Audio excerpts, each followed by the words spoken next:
ఆ సాయంత్రం సూర్యుడు ఎర్రగా మారి కొండల వెనుక దాక్కుంటున్నాడు. పాఠశాల ఆవరణమంతా నిశ్శబ్దంగా ఉంది. పక్షుల కిలకిల రావాలు కూడా తగ్గిపోయాయి. కాని ఆ నిశ్శబ్దాన్ని భంగం చేస్తూ ముగ్గురు స్నేహితులు పాఠశాల గేటు వద్ద నిలబడ్డారు. రాము తన కళ్లజోడును సరిచేసుకుంటూ లోపలికి చూశాడు. భీము తన కండరాలను ప్రదర్శిస్తూ ధైర్యంగా నిలబడగా, సోము తన జేబులో ఉన్న బిస్కెట్ ప్యాకెట్ను తెరిచే పనిలో ఉన్నాడు.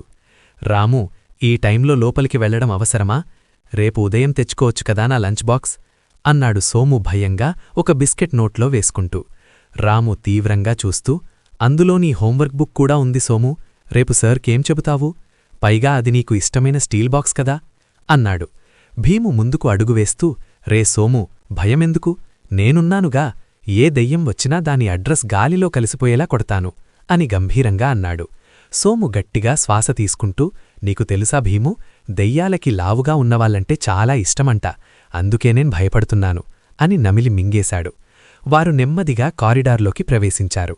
గాలికి కిటికీలు క్రీచ్ క్రీచ్మంటూ చప్పుడు చేస్తున్నాయి.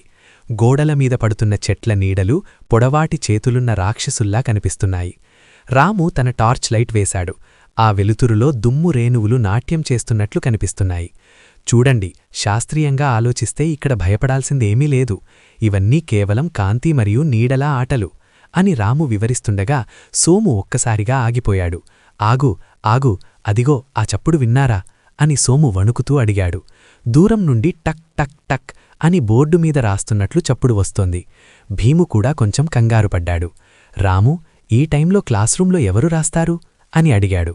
రాము ఆలోచనలో పడ్డాడు. బహుశా గాలికేదైనా తగురుతుందేమో, పదండి చూద్దాం అన్నాడు. వారు నెమ్మదిగా తమ 6వ తరగతి గదివైపు వెళ్లారు.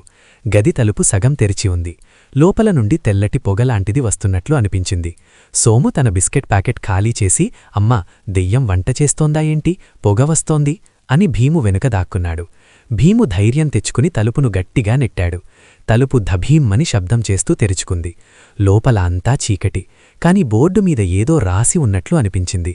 రాము టార్చ్ లైట్ బోర్డు మీదకు తిప్పాడు. అక్కడ నేను మళ్లీ వస్తాను అని రాసి ఉంది.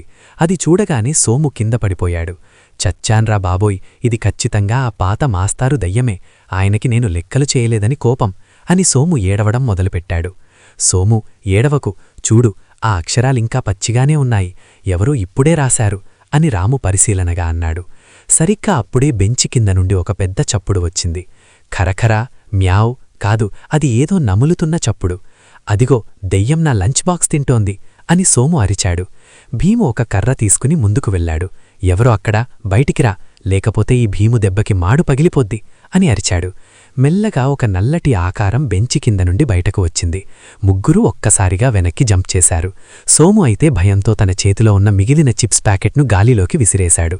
ఆ నల్లటి ఆకారం వెలుతురులోకి రాగానే అందరూ నోరు వెళ్లబెట్టారు. అది ఒక మేక. ఆ మేక నోట్లో సోము లంచ్ బాక్స్ బ్యాగ్ ఉంది.